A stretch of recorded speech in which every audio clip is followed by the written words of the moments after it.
অনুভূতিতে বোঝাতে পারছি না।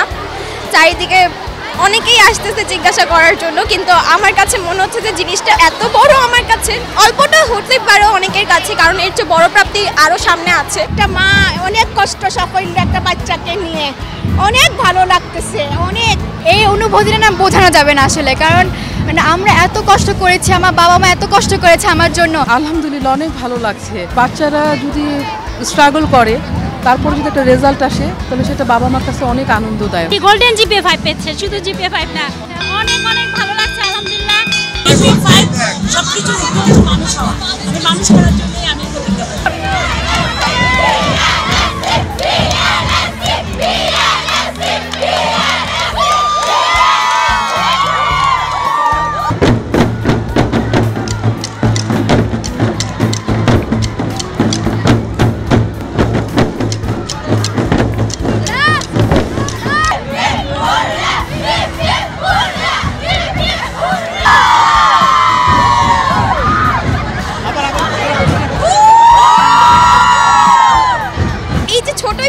স্কুল জীবনে 10টা বছরের পরে প্রাপ্তিটা অবশ্যই অনেক বড়, অনেক কিছু আমার জন্য। সবাইকে মা ফোন দিয়ে বলতে পারতেছে যে আমার মেয়ে এরকম পেয়েছে বা এরকম জিপিএ 5 পেয়েছে, এটা আসলে অনেক বড় কিছু।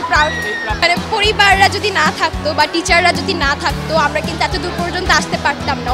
ওনাদের উপর আমাদের আশীর্বাদের হাতটা ছিল বলেই মাথার উপর আমরা এতটুকু আসতে পেরেছি। ইচ্ছা আছে ইনশাল্লাহ ডাক্তারি পড়ার, ঢাকা মেডিকেলে পড়ার খুব ইচ্ছা আছে। তারপর দেশের বাইরে গিয়ে মায়ো ক্লিনিকে আমার মেজর করার মানে পরিকল্পনা আছে। আমার ইঞ্জিনিয়ারিং নিয়ে পড়ার ইচ্ছা আছে, কারণ ম্যাথ আর ফিজিক্স হচ্ছে আমার করতে ভালো লাগে বেশি।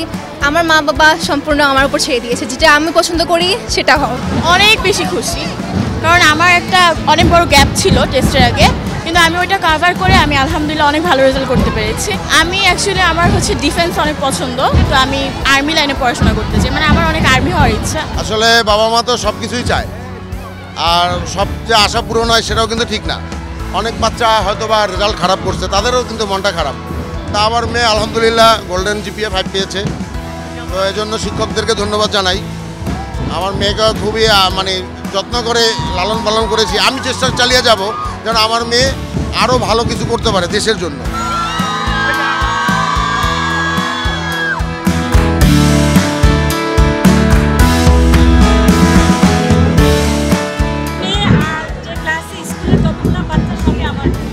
আমরা বাচ্চাদের প্রভাবই দেখি, আল্লাহ রহমতে সবগুলো বাচ্চা যখন হাসি মুখ দেখি, গল্পের মুখ দেখি, তখন খুবই ভালো লাগে। ফিলিংসটা বলে বোঝানো যায় না।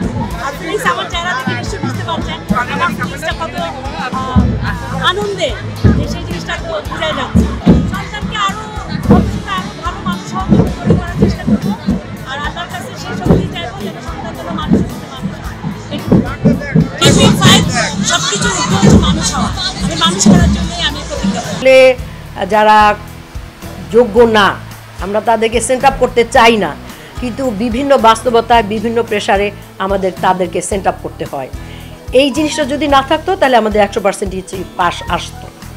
অনেক বাচ্চা অসুস্থ থাকে, অনেক বাচ্চা মানসিক সমস্যা থাকে, অনেক বাচ্চা রেগুলার ক্লাস করে না, তাদেরকে আমাদের প্রেশার দিয়ে তাদেরকে আমাদের সেন্ট আপ করতে হয়। এই জন্য আমাদের পাশের হাতটা কমে যায়। মানে সন্ধ্যার পরে যে সময় বাচ্চাদের পড়ার সময়টা, ওই সময়টা যেন বাচ্চারা পড়াশোনা করে, সেইগুলো যেন অভিভাবকরা বাসায় যে সময়টা থাকে সেই সময়টা যেন অভিভাবকরা আরেকটু তৎপর হন। সেক্ষেত্রে আমার পরামর্শ, স্কুল থেকে আসার পরে কলেজের টাইমটা সেটা খুবই কম সময়, অভিভাবক এবং শিক্ষার্থী এবং শিক্ষক তিনজনের সমন্বয়ে সবসময় রেগুলার আসতে হবে, পড়াশোনা করতে হবে এবং শুরু থেকেই পড়াশোনা করতে হবে।